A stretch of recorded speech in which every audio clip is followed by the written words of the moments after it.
दोस्तों नमस्कार, निशांति अकेडमी में आप सभी का स्वागत है। आज की क्लास से हम लोग एनएफएसयू एक्ट 2020 स्टार्ट करेंगे। ठीक है, देखा जाए तो पूरा एनएफएसयू एक्ट, एक्ट का मतलब क्या हो गया? लॉ, नियम। तो चूंकि ये नियम है, लॉ है, यहाँ पे आपको सेक्शंस पढ़ने होंगे, चैप्टर्स पढ़ने होंगे, सब सेक्शंस भी पढ़ने होंगे। पूरा एक वीडियो में ये कवर नहीं होने वाला।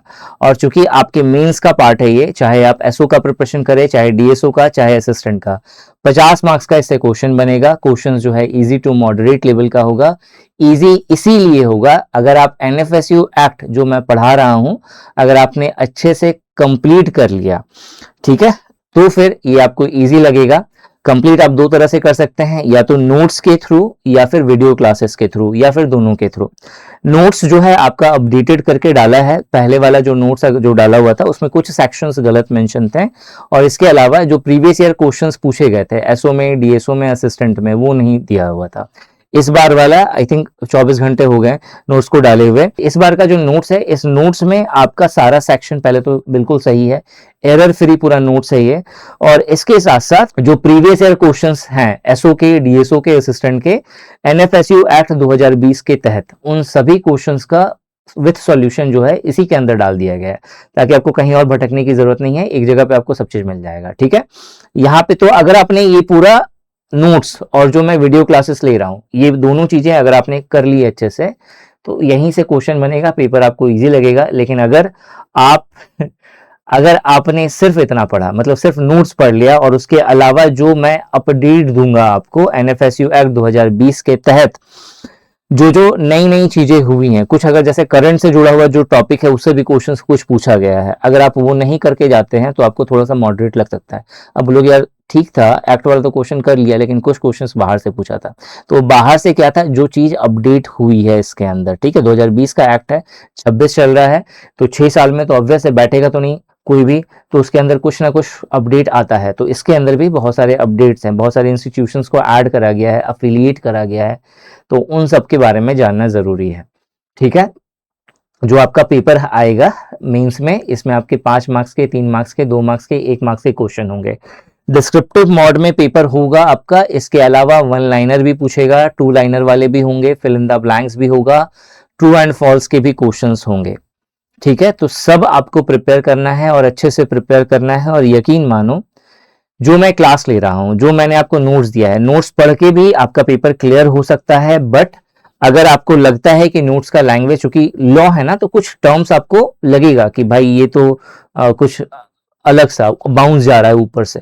ठीक है, तो अगर ये सब चीज लग रहा है ना, तो उस समय बस एक ही रामबाण उपाय है, निशान सर की वीडियोस देख लो, क्योंकि जितने सिंपल वे में मैं आपको चीजें यहाँ पे एक्सप्लेन करके दूंगा, ठीक है, उतने सिंपल वे में आपको कहीं नहीं मिलने वाला चीज। ठीक है, तो एक्ट जो है 2020 का है, एनएफएसयू एक्ट 2020।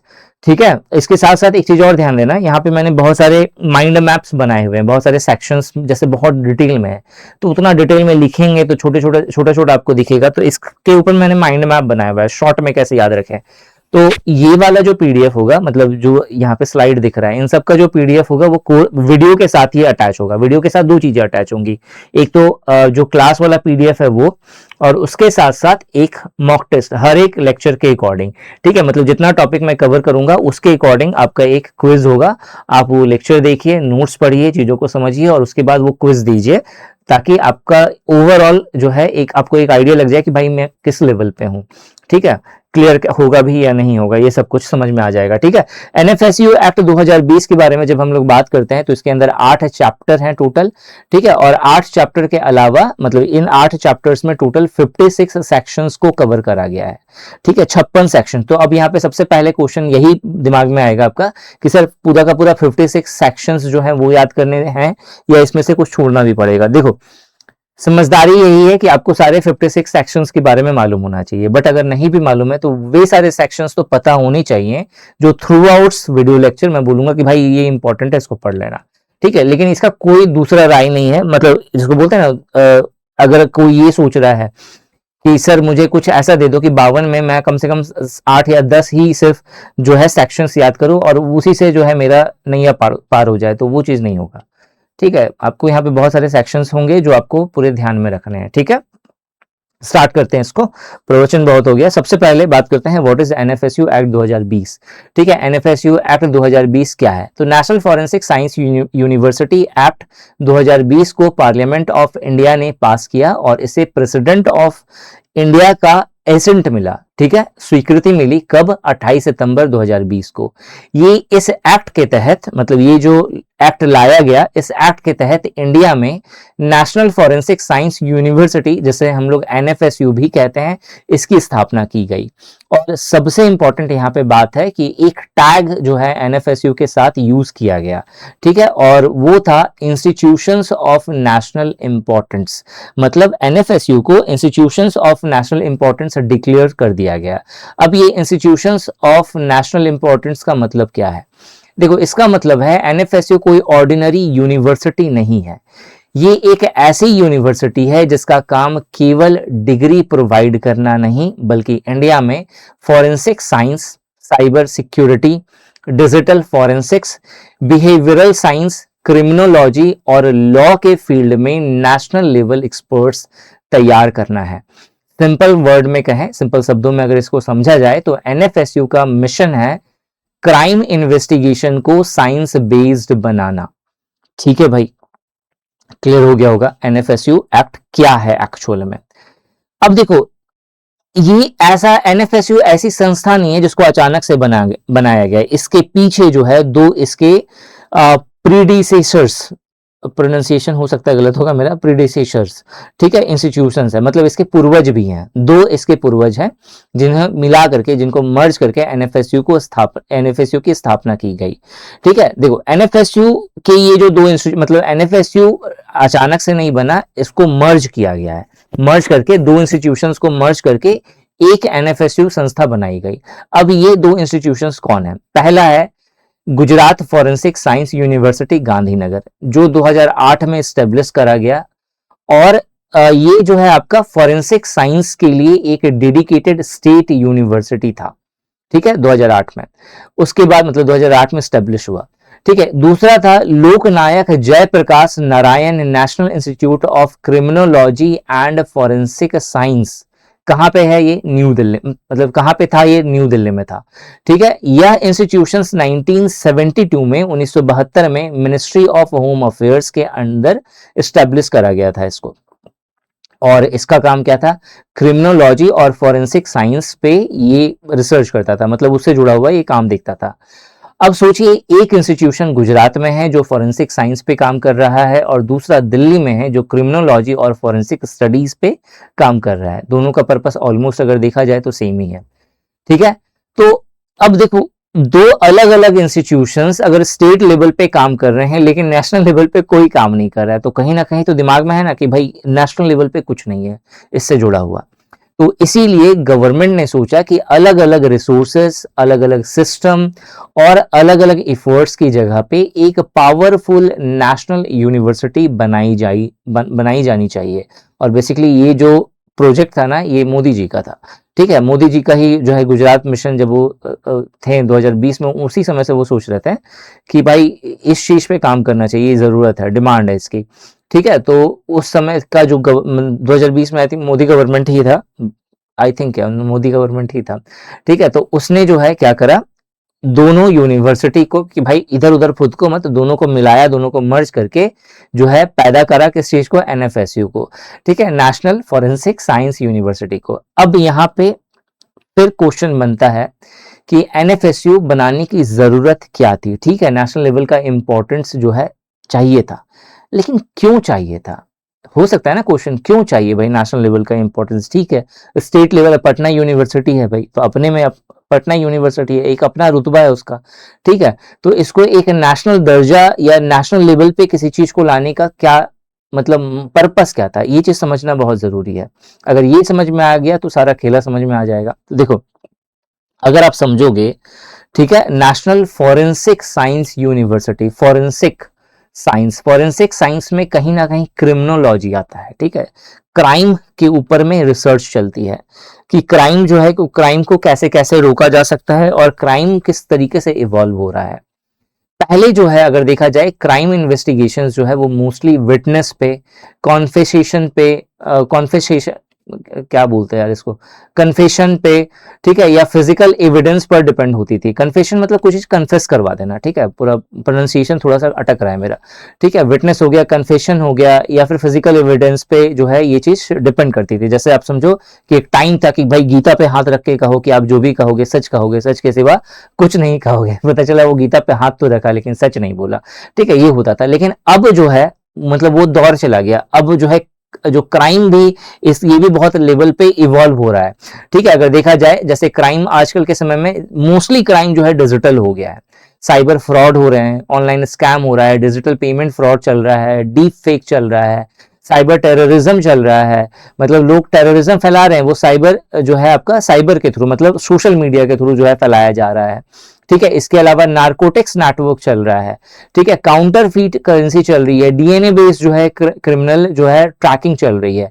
तो ये सब क्या है, अगर ये सब को अगर रोकना है तो ऑब्वियस है हमें अपने आप को, हमें अपने इन्वेस्टिगेशन को क्या करना पड़ेगा, एडवांस बनाना पड़ेगा। अभी मैं कुछ दिन पहले देख रहा था कि सोशल मतलब एक न्यूज था कि सोशल मीडिया पे एक ग्रुप ऐसा है जो क्या करता है, फ्रेंड रिक्वेस्ट भेजता है, फ्रेंड बनाता है सामने वाले को, ठीक है, कुछ दिन बात करता है, बात करके उसका पर्पस ये होता है ना कि सामने वाले को डीमोटिवेट करो, इतना डीमोटिवेट करो कि वो सुसाइड करने पे आ जाए, वो सुसाइड कर ले। तो समझ लो कि किस लेवल पे ये घृणित कार्य जो है हो रहा है, ठीक है। तो इन सबको सिर्फ मॉडर्न इन्वेस्टिगेशन के द्वारा ही रोका जा सकता है। ऐसे में इंडिया को मतलब ये जो चीजें चल रही है ना, ऐसे में इंडिया को एक ऐसा यूनिवर्सिटी चाहिए जो सिर्फ थ्योरी ना पढ़ाए बल्कि प्रैक्टिकल फॉरेंसिक एक्सपर्ट बनाए, ठीक है। और इसीलिए मतलब जो मर्जर होने का जो मेन कारण था यही था। एनएफएसयू का जो उद्देश्य भी कहीं ना कहीं इसी से जुड़ा हुआ है, ठीक है। कौन कौन से कारण थे, मतलब एनएफएसयू एक्ट जो बना 2020 लाया गया और NFSU national forensic science university को एस्टेब्लिश करा गया, उसके कारण क्या थे। तो 6 इंपॉर्टेंट कारण है। ये क्वेश्चन बन सकता है आपका, 2 तरीके से क्वेश्चन बन सकता है। एक बन सकता है कि एनएफएसयू जो संस्था है उसको 2 इंस्टीट्यूशंस को मर्ज करके बनाई गई है। ये मर्जर क्यों हुआ है, कारण क्या है इस मर्जर का, ठीक है। अगर आपसे बड़ा क्वेश्चन पूछ लेगा तो आपको यही 6 पॉइंट्स पर बेस जो है चीजें लिखनी है, ठीक है। अब इसका जो है डिटेल में मैंने आपको नोट्स में प्रोवाइड करा है, यहाँ पे मैं डिटेल में लिखूंगा तो जो भी समझ में आ रहा होगा आपको, मुझे तो लग रहा है कुछ दिख भी नहीं रहा होगा यहाँ पे, ठीक है। मान लो थोड़ी देर के लिए नोट्स होगा आपके पास, ठीक है, पीडीएफ भी होगी, वो खोल करके देख लेना, ठीक है। यहाँ पे तो ये जो 6 आपको यहाँ पे रीजन दिख रहे हैं, इससे तो एक तो रीजन बेस्ड जो क्वेश्चन बोला मैंने आपको वो बन सकता है। दूसरा आपसे डायरेक्टली पूछ लेगा एनएफएसयू एक्ट 2020 का एम क्या है, उद्देश्य क्या है, ठीक है। तो जो सबसे पहला रीजन है मर्जर का वो क्या था कि एक ऐसा single unified national level university बनाना, ठीक है। फॉरेंसिक साइंस जैसे इंपॉर्टेंट फील्ड में अगर इंडिया को एक यूनिवर्सिटी चाहिए थी जो नेशनल लेवल पे काम करे और साथ ही साथ इंटरनेशनल स्टैंडर्ड पर अपनी एक पहचान बनाए। अलग अलग इंस्टीट्यूशंस अपने अलग अलग लेवल पे काम कर रहे थे, लेकिन देश को एक यूनिफाइड इंस्टीट्यूशंस की जरूरत थी जो पूरे देश के लिए, पूरे इंडिया के लिए फॉरेंसिक एजुकेशन, ट्रेनिंग और रिसर्च का सेंट्रल हब बन सके, ठीक है। और ये पहला रीजन था जिसकी वजह से एनएफएसयू को जन्म दिया गया। दूसरा रीजन था डुप्लीकेशंस ऑफ एफर्ट्स और रिसोर्सेस को रोकना। देखो, डुप्लीकेशंस ऑफ एफर्ट्स और रिसोर्सेस को रोकने की बात जब हम लोग करते हैं तो अगर देखोगे कि 2 अलग अलग इंस्टीट्यूशंस, ठीक है, सेम फील्ड पे काम कर रहे हैं, लेकिन अलग अलग काम कर रहे हैं। मतलब एक का अपना सोच है क्योंकि अपना जो भी रूल्स एंड रेगुलेशंस है उसके अकॉर्डिंग काम कर रहा है, दूसरा अपने रूल्स एंड रेगुलेशंस के अकॉर्डिंग काम कर रहा है। तो कई बार क्या होगा, सेम तरह की laboratories, infrastructure, faculty, courses, research facilities अलग अलग जगह पे डेवलप करनी पड़ेगी। इससे क्या होगा, इससे टाइम ज्यादा लगेगा, मनी ज्यादा लगेगा, मैन पावर जो है वो प्रॉपर यूटिलाइजेशन उसका नहीं हो पाएगा।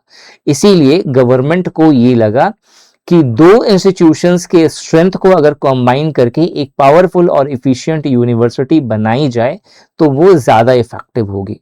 ठीक है, क्लियर हो गया? जो मैं बोल रहा हूं ना ये सब इंपॉर्टेंट है, और ऐसे ही अगर लिखना भी होगा तो ऐसे ही डिस्क्रिप्टिव पेपर है, 5 नंबर चाहिए भाई तो ऐसे ही लिखना पड़ेगा।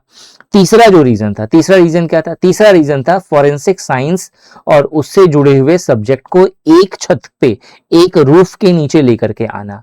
आज अगर देखा जाए जो क्राइम इन्वेस्टिगेशंस है इसमें सिर्फ फॉरेंसिक साइंस काफी नहीं है।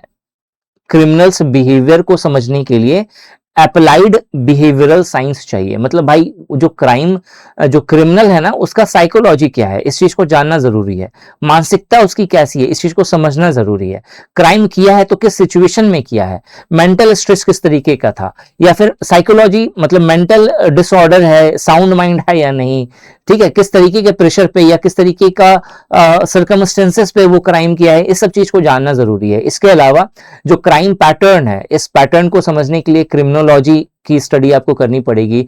एविडेंस जो होगा उसको कोर्ट में अगर प्रेजेंट करना है तो आपको लॉ जानने पड़ेंगे। ठीक है, इसके अलावा अगर आप देखोगे कि साइबर क्राइम्स को सॉल्व करने के लिए अगर आप मतलब मान लेते हैं आप इंस्पेक्टर हो और अगर आपको साइबर क्राइम से जुड़ा हुआ चीजें, साइबर क्राइम को आपको सॉल्व करना है तो उसके लिए आपको करंट समय में जो बेस्ट टेक्नोलॉजी है या जो डिजिटल फॉरेंसिक्स है इसके बारे में आपको अप टू डेट रहना पड़ेगा।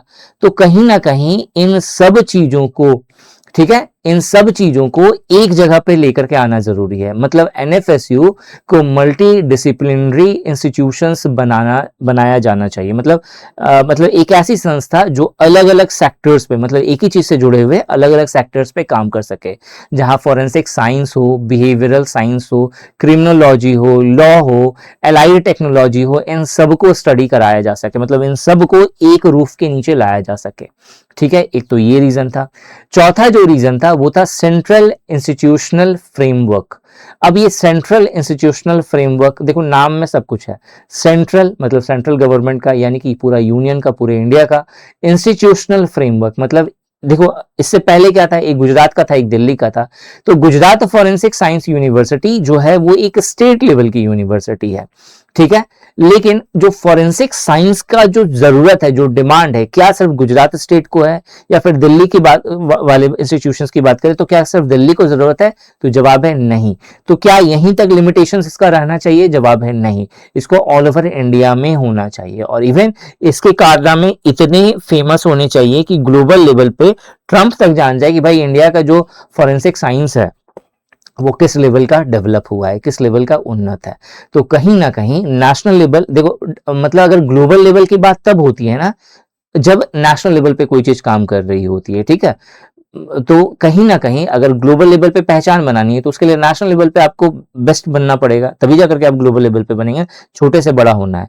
तो अगर कोई गुजरात या दिल्ली पे बैठ के काम कर रहा है तो वो उसको एक नेशनल जैसा होता है ना अवधा मिलना, वो चीज नहीं मिलेगा। क्राइम हो गया, साइबर फ्रॉड है, नारकोटिक्स है, फेक करेंसी है, नेशनल सिक्योरिटी है, इन सभी मतलब ये सारे जो इश्यूज है ये पूरे देश से जुड़े हुए हैं। इसीलिए एनएफएसयू को इंस्टीट्यूशन ऑफ नेशनल इंपॉर्टेंस का स्टेटस दिया गया। इसका ज्यूरिसडिक्शन जो है वो पूरे देश तक एक्सटेंड हुआ है, पूरे देश में इसकी मान्यता है। मतलब एनएफएसयू जो है वो पैन इंडिया बेसिस पे काम कर रहा है। ठीक है, क्लियर हुआ?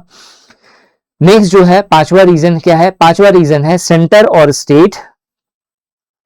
देखो पांचवा जो रीजन है वो क्या है? सेंटर और स्टेट गवर्नमेंट को बेटर सपोर्ट देना। सेंट्रल गवर्नमेंट और स्टेट गवर्नमेंट को बेटर सपोर्ट देना। एनएफएसयू क्या है? एनएफएसयू सिर्फ स्टूडेंट को डिग्री दे रहा है? तो जवाब है नहीं। ठीक है, इसको डिग्री देने के लिए नहीं बनाया गया, सिर्फ डिग्री देने के लिए नहीं बनाया गया। इसका रोल क्या है? इसका रोल प्रैक्टिकल बेसिस पे, नेशनल लेवल पे, ठीक है, मतलब एक इस तरीके का इंस्टीट्यूशंस बनाना जो सेंट्रल गवर्नमेंट और स्टेट गवर्नमेंट को क्राइम इन्वेस्टिगेशंस में हेल्प कर सके। ठीक है, और ये तब पॉसिबल होगा जब वो स्टेट लेवल पे फॉरेंसिक सब्जेक्ट से जुड़ा हुआ, ठीक है, या क्रिमिनोलॉजी से जुड़ा हुआ हर एक फील्ड, हर एक सेक्टर को कवर करे। ठीक है, फॉरेंसिक लेबोरेटरीज की एक्रेडिटेशन में सपोर्ट करे। ठीक है, इसके अलावा डीएनए पे काम करे, फिंगरप्रिंट्स पे काम करे, साइबर सिक्योरिटी पे काम करे, नारकोटिक्स पे काम करे, काउंटरफीट करेंसी पे काम करे, और जितने भी अदर जो आपका फॉरेंसिक डाटाबेसेस हैं, ठीक है, उस पे किसी भी तरह का कोई भी इश्यूज हो तो उसमें वो असिस्ट कर सके। साथ ही फॉरेंसिक साइंस है, क्रिमिनोलॉजी है, लॉ है, ठीक है, इन सब से रिलेटेड जो भी पॉलिसीज फॉर्मुलेशंस करनी हो, ठीक है, गवर्नमेंट को एडवाइस देना हो, ये सब भी जो है एनएफएसयू देखे। तो ये क्या कोई स्टेट लेवल का यूनिवर्सिटी कर सकता है क्या? तो जवाब है नहीं। एक नेशनल लेवल का दर्जा होना चाहिए उसका, तभी जाकर के वो मतलब ऑल ओवर इंडिया का जो रूलिंग पार्टी है या जो रूलिंग गवर्नमेंट है, ठीक है, उसको वो सजेस्ट कर सकता है, पीएम को सजेस्ट कर सकता है कि सर आपको इस तरह से करना चाहिए, ताकि ये चीज जो है कहीं ना कहीं महिलाओं की सुरक्षा के लिए बहुत जरूरी है। ठीक है, चाहे मतलब तो यानी कि जो अगर देखा जाए एनएफएसयू का जो काम है यहाँ पे, तो सिर्फ ऐसा नहीं कि क्लासरूम तक ये सीमित है, नहीं। जो एनएफएसयू है ये क्लासरूम हो गया, फॉरेंसिक लैब हो गया, कोर्ट रूम हो गया, पॉलिसी मेकिंग हो गया, इन सब से जुड़ा हुआ है। ठीक है, छठा जो यहाँ पे रीजन है, सिक्स्थ जो रीजन है वो है ग्लोबल स्टैंडर्ड्स एजुकेशन।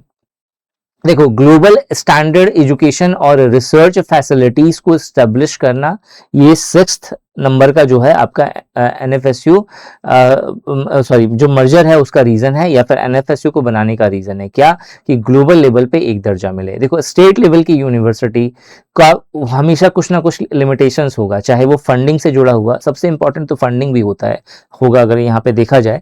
जैसे देखो, अगर स्टेट लेवल है तो स्टेट लेवल का जो स्टेट गवर्नमेंट होगा सिर्फ वही फंडिंग करेगी। सेंट्रल गवर्नमेंट क्या करेगी, सपोर्ट कर सकती है कभी कभार, हमेशा तो फंड नहीं करेगी। हमेशा फंड के लिए हमें एक कंडीशन होना चाहिए कि भाई जो है आपको हमेशा हर साल जो है मुझे इस चीज के लिए इतना फंड देना पड़ेगा।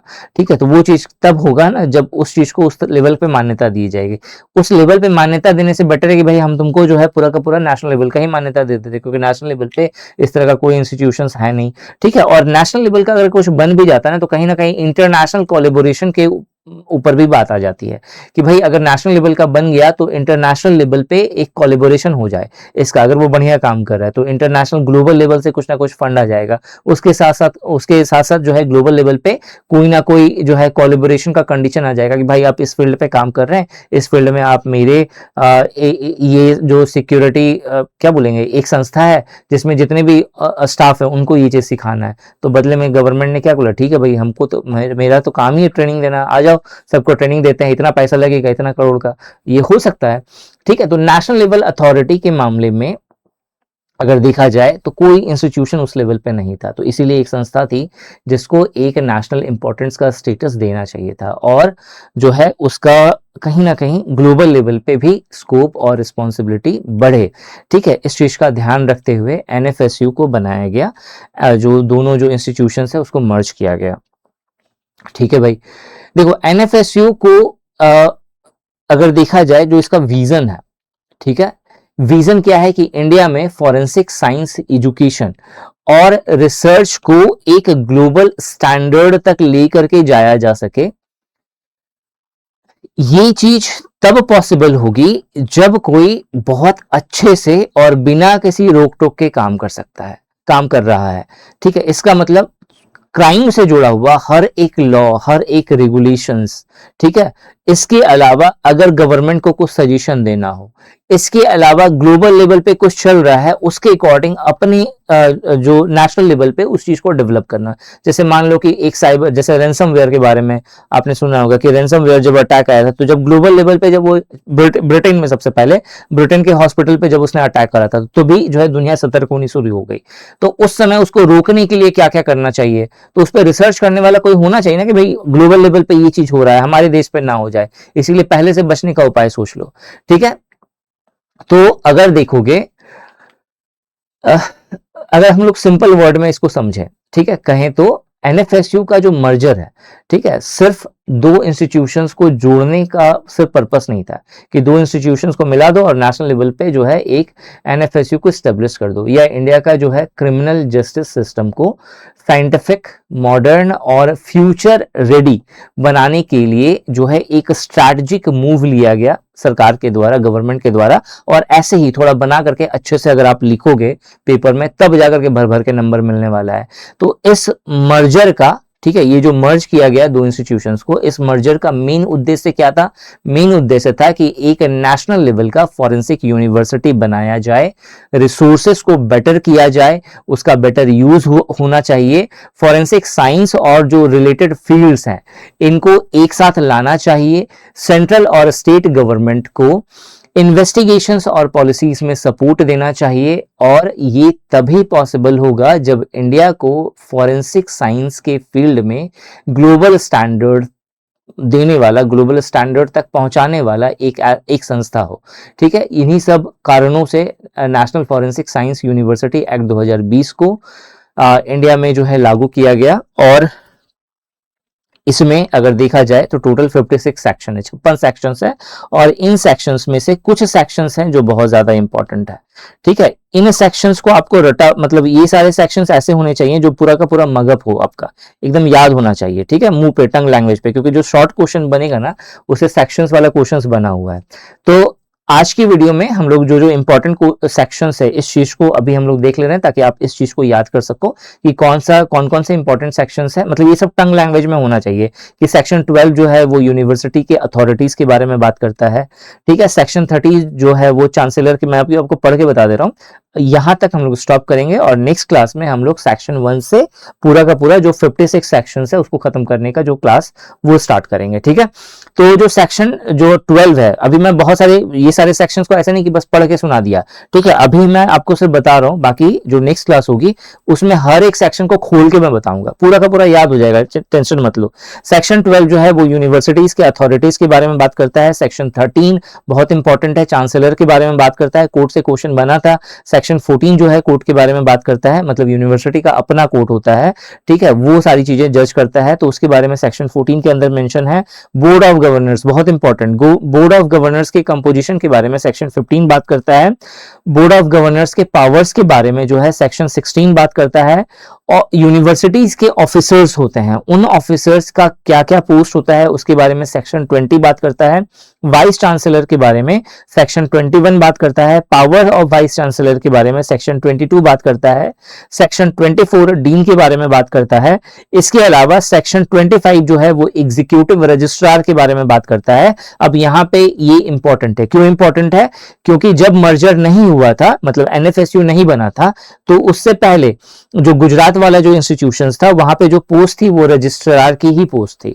ठीक है, लेकिन जब मर्जर हो गया तो उस पोस्ट को चेंज करके एग्जीक्यूटिव रजिस्ट्रार नया नाम दे दिया गया।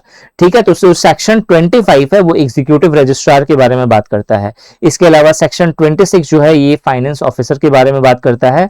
आगे अगर हम लोग बढ़ें तो फंड, ग्रांट्स एंड रिपोर्टिंग से जुड़ा हुआ जो जो सेक्शन इंपॉर्टेंट है। सेक्शन 32 जो है ये ग्रांट बाय सेंट्रल गवर्नमेंट, मतलब सेंट्रल गवर्नमेंट का ग्रांट इसको मिलेगा, इसके बारे में बात करता है। स्टेट गवर्नमेंट का ग्रांट इसको मिलेगा, वो सेक्शन 33 बात करता है। कॉर्पस ऑफ यूनिवर्सिटी के बारे में सेक्शन 34 बात करता है। फंड के बारे में, मतलब ये अपना फंड कैसे मैनेज करेगा, वो सेक्शन 35 बोलता है। ठीक है, अकाउंट्स एंड ऑडिट के बारे में जो है ये सेक्शन 36 कहता है। पेंशन और provident fund of every employee के बारे में सेक्शन 37 बात करता है। एनुअल रिपोर्ट ऑफ यूनिवर्सिटी के बारे में सेक्शन 38 बात करता है। अपॉइंटमेंट्स ऑफ ऑफिसर के बारे में सेक्शन 39 बात करता है। ठीक है, लीगल कंट्रोल एंड मिसलेनियस के बारे में बात करें तो इसमें सेक्शन 47 इंपॉर्टेंट है, जो कि आपका जो central government power to make rules regarding जो है आपका बोर्ड ऑफ गवर्नर्स उसके बारे में बात करता है। सेक्शन 47 इंपॉर्टेंट है ये बहुत। ठीक है, acts not invalidate by vacancies, ये सेक्शन 48 बात करता है। इसके अलावा आरटीआई एप्लीकेबिलिटी के बारे में सेक्शन 49 बात करता है। प्रोटेक्शन गुड फेथ के बारे में सेक्शन 50 बात करता है। ठीक है, जो central government power to issue directions इसके बारे में जो है सेक्शन 51 बोलता है। रेसिड्यूरी प्रोविजंस के बारे में 52 नंबर का सेक्शन बोलता है। लेइंग ऑफ रूल्स, स्टैच्यू और ऑर्डिनेंस, मतलब जो लॉज एंड रेगुलेशंस बनेंगे, जो लाई करेंगे, वो जो है उसके बारे में सेक्शन 53 बात करता है। और सेक्शन 54 जो है पावर टू रिमूव डिफिकल्टीज इसके बारे में बात करता है। ठीक है भाई, तो ये सारे इंपॉर्टेंट सेक्शंस है जो एकदम टंग लैंग्वेज पे याद होने चाहिए। अब बोलोगे सर इतना पढ़ लेंगे तो पेपर क्लियर हो जाएगा, तो जवाब है बिल्कुल नहीं।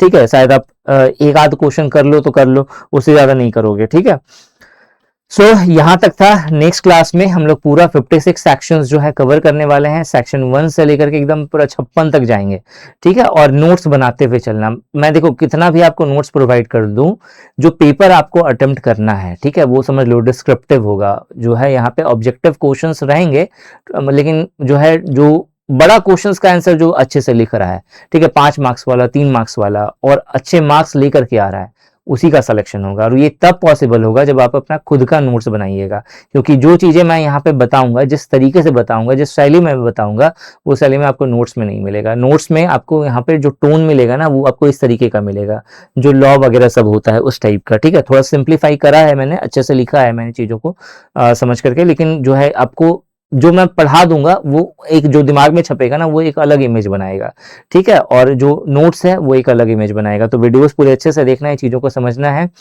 ठीक है। डाउट्स पूछते हुए चलना है, जो आपको ग्रुप दिया गया है उसमें कोई भी डाउट्स हो रहा है, कहीं भी नहीं समझ में आ रहा है, उस चीज को पूछो, क्लियर करो, ठीक है। कहीं कुछ गलत मिल रहा है तो जैसे एक बच्चे ने बोला तभी हमने पकड़ा, तभी जाके उस चीज को करेक्ट करा, ठीक है। क्योंकि बहुत सारे लोग काम करते हैं तो कौन क्या गलत कर दे रहा है, वो चीज हर चीज देखने का समय नहीं रहता ना मेरे पास, तो वो चीजें थोड़ी मोड़ी हो जाती हैं, ठीक है। उसके लिए मैं माफी चाहूंगा, और जितनी जल्दी हो सकता है उतनी जल्दी उसे करेक्ट भी करने की कोशिश करता हूं मैं, ठीक है। और यही कारण है कि जो सीबीएसई असिस्टेंट रजिस्ट्रार का सॉरी सीबीएसई का अंदर जो है बहुत सारी पोस्ट थी, ठीक है। एक सुपरिटेंडेंट था, एक असिस्टेंट सेक्रेटरी था, ठीक है, जिसका हम लोग प्रिपरेशन करवा रहे थे। उसमें टीयर 2 में बहुत सारे बच्चों का सिलेक्शन हुआ है, तकरीबन नहीं भी तो 17 से 18 बच्चों का सिलेक्शन हुआ है, ठीक है। ये बहुत बड़ी बात है, मतलब इंटरव्यू का सिर्फ स्टेज बचा है, इंटरव्यू में कितने बच्चे क्लियर होते हैं, ठीक है, उसके बाद जो है मजा आ जाएगा फिर, ठीक है। मैं चाहता हूँ कि जिस तरह से उन लोगों का पेपर क्लियर हो रहा है, उसी तरह से आप लोगों का भी पेपर क्लियर हो। आप लोगों भी मैसेज करके बोलो सर पेपर निकल गया, इतने मार्क्स आए, तो बहुत अच्छा लगता है सुनने में, ठीक है।